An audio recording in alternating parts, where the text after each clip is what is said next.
Pemirsa, khususnya mahasiswa Universitas Terbuka, selamat berjumpa kembali dalam program perkuliahan Universitas Terbuka. Pada kali ini saya ingin membahas topik teori kekuasaan dalam mata kuliah Teori Politik IPEM 4215.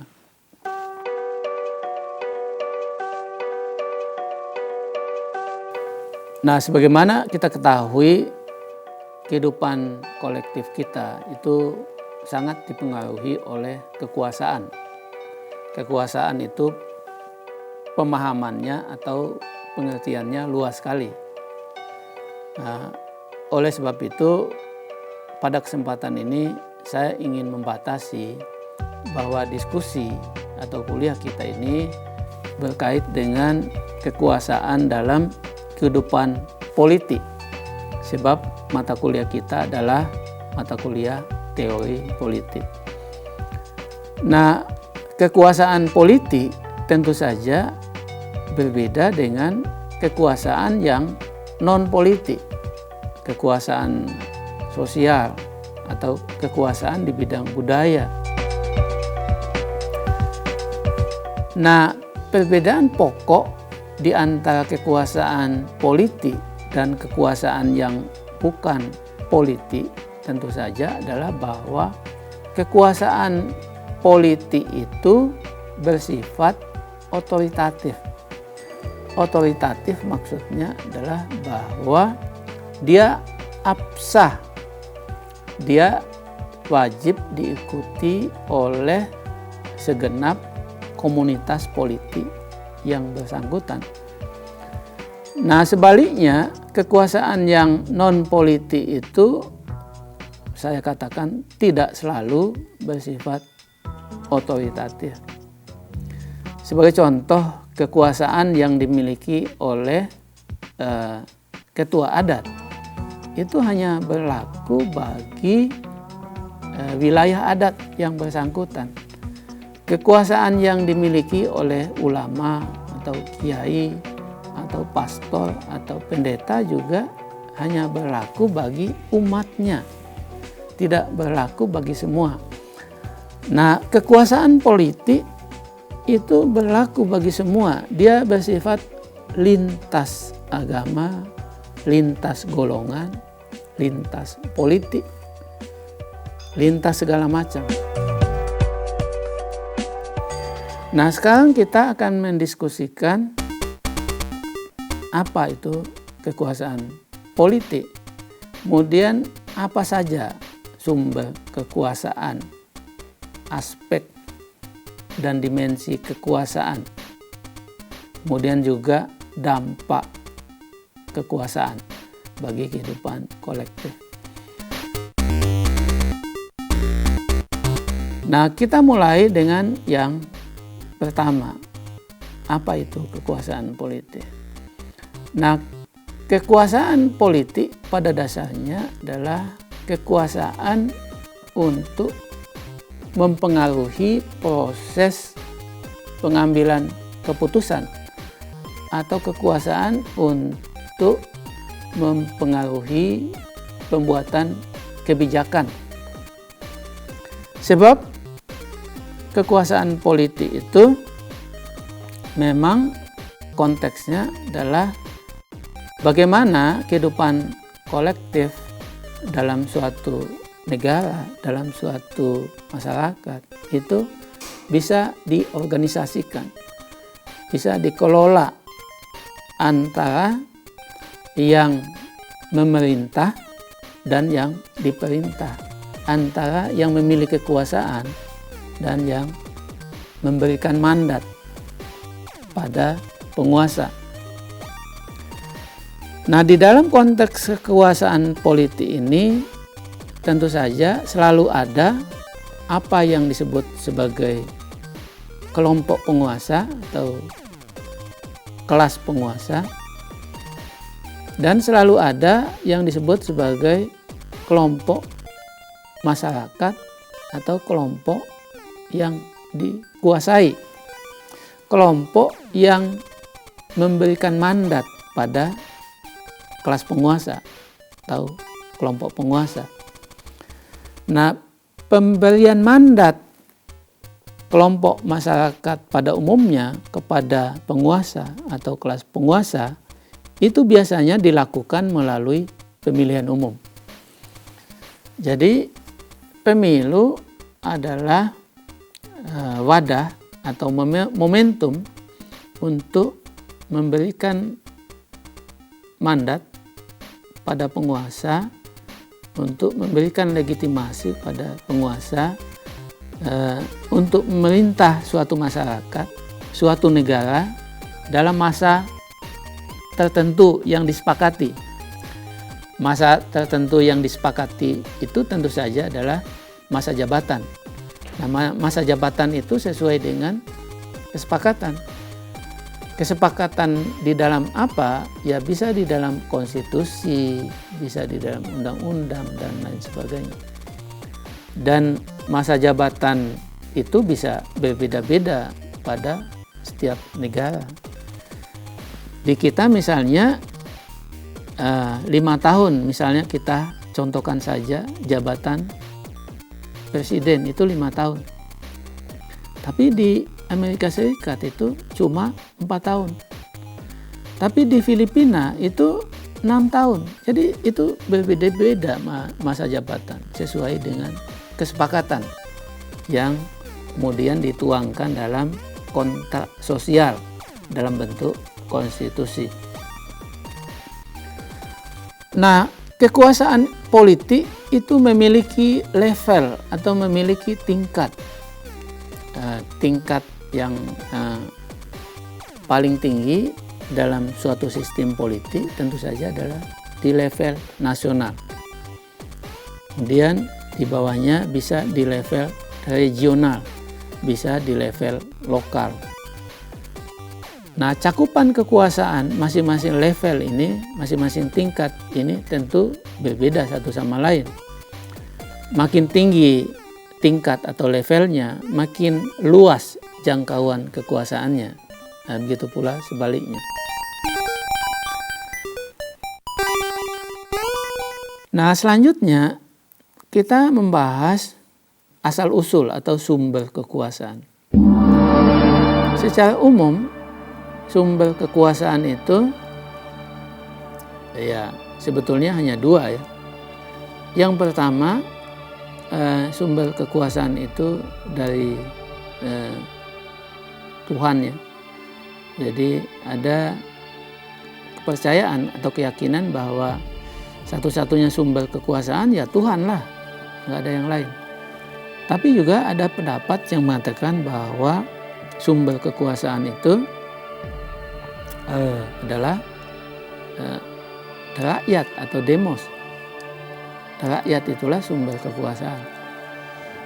Nah, biasanya dalam konteks sumber kekuasaan itu adalah Tuhan, biasanya lazim disebut sebagai kedaulatan Tuhan. Jadi kalau ada misalnya kepala negara, entah itu presiden, entah itu sultan, entah itu raja, dan seterusnya, itu dianggap sebagai kepanjangan tangan kekuasaan Tuhan.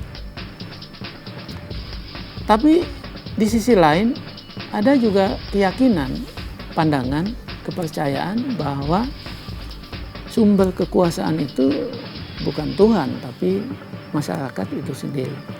Tuhan itu adalah urusan yang lain, urusan di luar kekuasaan. Ini pandangan di zaman modern sekarang ini. Nah, sistem demokrasi misalnya bertolak pada pandangan yang kedua ini, bahwa kekuasaan itu sumbernya ya masyarakat itu sendiri. Nah, ketika kekuasaan itu bersumberkan pada Tuhan, itu hampir tidak ada peluang bagi masyarakat untuk menolak. Ya, makanya tidak ada pembatasan-pembatasan. Ya katakanlah sultan atau raja itu berkuasa sampai sepanjang hayat. Selama masa beliau hidup, sang sultan itu hidup, selama itu pula dia berkuasa. Nah, sebaliknya di dalam sistem demokrasi, kekuasaan itu mesti dibatasi. Dibatasi melalui konstitusi, melalui mekanisme pemilu, melalui mekanisme perundang-undangan, dan lain sebagainya.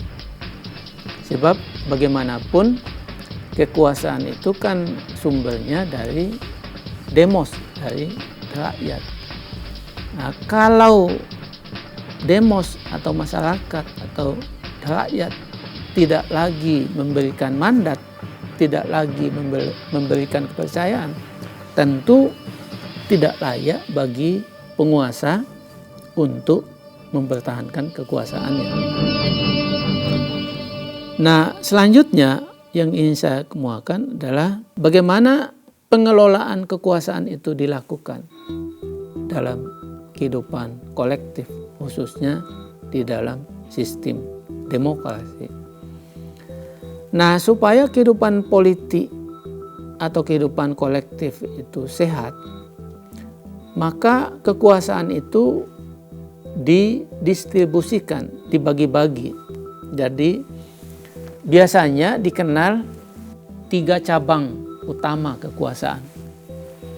Yang pertama itu adalah apa yang kita sebut sebagai kekuasaan legislatif, cabang kekuasaan legislatif. Yang kedua itu adalah cabang kekuasaan eksekutif. Yang ketiga itu adalah cabang kekuasaan yudikatif. Nah, biasanya cabang kekuasaan legislatif itu tugas dan fungsi utamanya adalah membuat kebijakan atau membentuk undang-undang, peraturan, dan lain sebagainya. Pokoknya pembentukan kebijakan. Makanya kekuasaan legislatif itu disebut juga sebagai fungsi legislasi. Jadi fungsi pembentukan kebijakan atau fungsi pembuatan undang-undang. Nah, kemudian cabang kekuasaan yang kedua adalah kekuasaan eksekutif. Sebagaimana asal katanya, kekuasaan eksekutif itu tugas dan fungsi utamanya adalah melakukan eksekusi. Melakukan eksekusi atau melaksanakan apa yang sudah dibuat oleh legislatif. Jadi legislatif menyiapkan atau menyusun perundang-undangannya, menyiapkan kebijakannya, sedangkan lembaga eksekutif itu melaksanakan apa yang sudah dibuat oleh lembaga legislatif. Nah, kemudian yang ketiga adalah cabang kekuasaan yudikatif, di mana tugas dan fungsi utamanya adalah melakukan pengawasan terhadap fungsi eksekutif. Jadi tugas dan fungsi cabang kekuasaan yang ketiga, yaitu yudikatif, tidak lain adalah melakukan pengawasan terhadap pelaksanaan kekuasaan eksekutif. Apakah kekuasaan itu dilakukan sungguh-sungguh sesuai dengan desain kebijakan yang sudah dibuat sebelumnya, atau ada penyimpangan. Nah, ketiga cabang kekuasaan ini dalam kehidupan politik itu lembaganya bisa bermacam-macam. Nah, kekuasaan legislatif itu lembaganya bisa parlemen. Kalau di kita disebut sebagai Dewan Perwakilan Rakyat di tingkat nasional atau di tingkat pusat. Tapi bisa juga Dewan Perwakilan Rakyat daerah di tingkat lokal. baik di kabupaten kota maupun di provinsi. Nah, kalau di negara lain namanya juga bisa berbeda-beda. Bisa House of Representative, misalnya di Amerika Serikat, atau di kita disebut DPR. Atau bisa juga disebut dengan nama lain sesuai dengan negaranya masing-masing. Nah, di sejumlah negara kekuasaan atau cabang kekuasaan legislatif ini kadang-kadang bisa 2, tapi kadang-kadang hanya 1.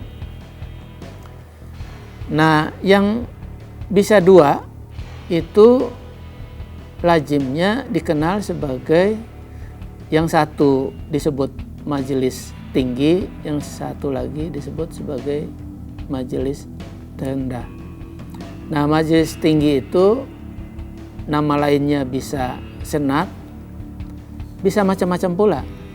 Sedangkan majelis terendah itu nama lainnya ya bisa DPR, bisa House of Representative, bisa macam-macam pula.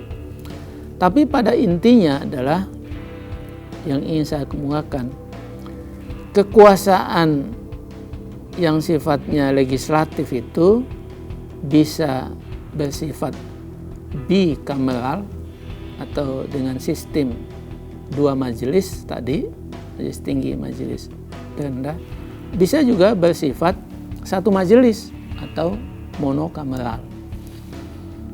Nah, di kita, di Indonesia, di tingkat nasional, selain DPR, Pusat Dewan Perwakilan Rakyat, kita mengenal pula apa yang disebut sebagai DPD, Dewan Perwakilan Daerah.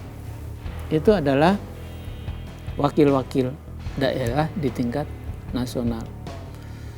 Nah, itu cabang kekuasaan legislatif.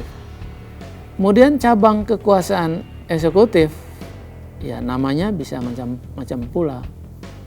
Bisa kelembagaannya presiden tingkat nasional, bisa wali kota, bupati tingkat kabupaten kota, bisa gubernur di tingkat provinsi. Tapi bisa juga kalau dengan contoh negara lain, ya bisa dengan nama lain.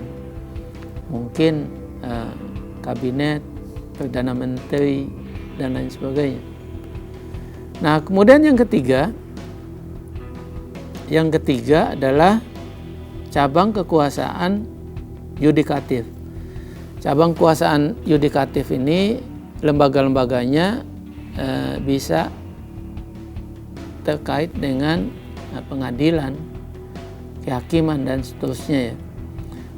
Kalau dalam konteks kita itu fungsi yudikatif itu diemban oleh Mahkamah Agung, di tingkat paling tinggi juga oleh pengadilan, baik di tingkat nasional, regional maupun lokal. Mungkin demikian pokok-pokok topik teori kekuasaan yang ingin saya sampaikan pada kesempatan ini. Pemirsa, demikianlah pembahasan kita mengenai teori kekuasaan dalam mata kuliah Teori Politik IPM 4215. Semoga bermanfaat untuk Anda dan kita semua. Selamat belajar dan sukses.